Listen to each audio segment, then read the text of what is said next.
5 berita terpopuler hari ini Jumat 19 September 2025 di Bloomberg Tech News Flash 5. Yang pertama, PT UN bantah Tutut Suharto cabut gugatan ke Purbaya. Pengadilan Tata Usaha Negara atau PT UN Jakarta membantah jika Tutut Suharto telah mencabut gugatannya kepada Menteri Keuangan Purbaya Yudisadewa. Pengadilan memastikan proses gugatan masih tetap berjalan. Sementara Menkyu Purbaya mengklaim Tutut Suharto telah mencabut gugatannya dari PT UN, bahkan keduanya sudah bertukar salam melalui perwakilan masing-masing. Namun hal ini dibantah juru bicara PT UN Febri Permadi yang menyatakan perkara saat ini dalam tahapan pemanggilan para pihak, baik penggugat dan tergugat. Sebelumnya pada 12 September 2025, Tutut menggugat keputusan Menteri Keuangan Republik Indonesia tentang pencegahan bepergian ke luar wilayah Republik Indonesia terhadap Tutut Suharto dalam pengurusan piutang negara tertanggal 17 Juli 2025. Kedua, rupiah terburuk sejak Mei, ini sebabnya. Rupiah ditutup melemah pada perdagangan Kamis 18 September 2025 di level 16.505 per dolar Amerika Serikat, melemah 0,46% dan menjadi yang terburuk sejak Mei lalu. Hal ini terjadi akibat sentimen negatif yang membekap dari pasar global maupun dari dalam negeri. Pelemahan rupiah ini terjadi sejalan dengan pelemahan mata uang Asia lainnya. Won Korea Selatan menjadi yang terlemah dengan pelemahan mencapai 0,53%. Valuta Asia terkoreksi saat indeks dolar Amerika Serikat menguat 0,3% point to point ke level 96,899. Keputusan The Fed menurunkan suku bunga acuan 25 bps juga turut menjadi pendorong pelemahan valuta Asia termasuk rupiah. Sedangkan dari domestik, investor mencermati pelebaran defisit APBN tahun 2026 yang diperkirakan akan menyentuh 2,68% dari produk domestik bruto. Ketiga, pakar soal kelemahan pariwisata RI, Menteri tak paham ekosistem.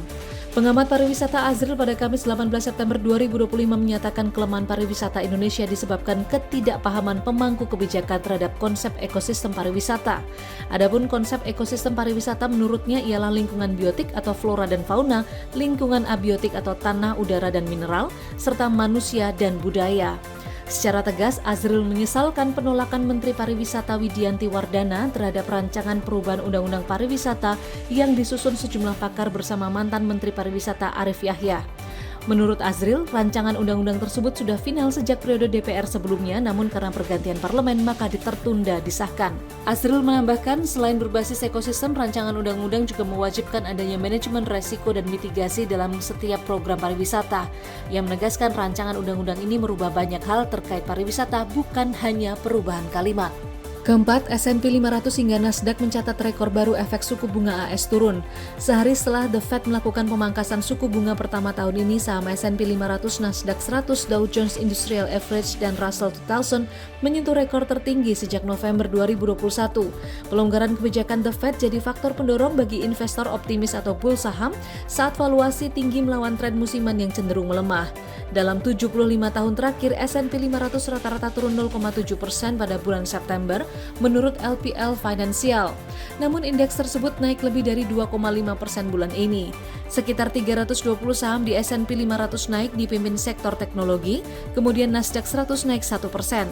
Investasi sebesar 5 miliar dolar Amerika Serikat dari Nvidia Corporation ke Intel Corporation mendorong kenaikan 23%. Sementara Russell 2000 bertambah 2,5%.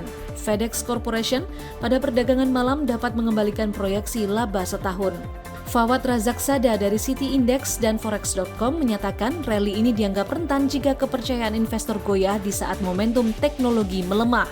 Hal ini menempatkan proyeksi S&P 500 pada sikap yang lebih berhati-hati. Kelima, KPPU analisis BBM satu pintu rawan monopoli rugikan konsumen. Komisi Pengawas Persaingan Usaha atau KPPU menyatakan kebijakan impor BBM satu pintu melalui PT Pertamina untuk memenuhi kebutuhan SPBU swasta berpotensi menimbulkan monopoli usaha. Hal ini didasarkan analisis KPPU terhadap kebijakan tahun sebelumnya yang membuat konsumen enggan menggunakan BBM non-subsidi dan memperkuat dominasi pasar Pertamina. KPPU menjelaskan kebijakan satu pintu tersebut bersinggungan dengan daftar periksa kebijakan persaingan usaha atau DPKPU angka 6 huruf C terkait dengan indikator penunjukan pemasok tertentu. Kemudian pembatasan kenaikan volume impor 10% bersinggungan dengan DPKPU angka 5 huruf B terkait indikator pembatasan penjualan atau pasokan barang dan atau jasa.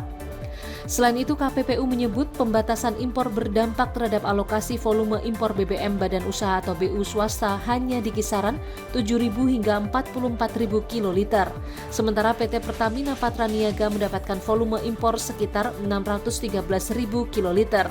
KPPU mencatat pangsa pasar Pertamina mencapai 92% di Indonesia, sedangkan badan usaha swasta berada di kisaran 1 hingga 3%.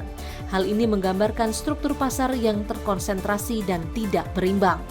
Itu dia 5 berita terpopuler pilihan Bloomberg Technos hari ini. Ikuti terus update selanjutnya di www.bloombergtechnos.com.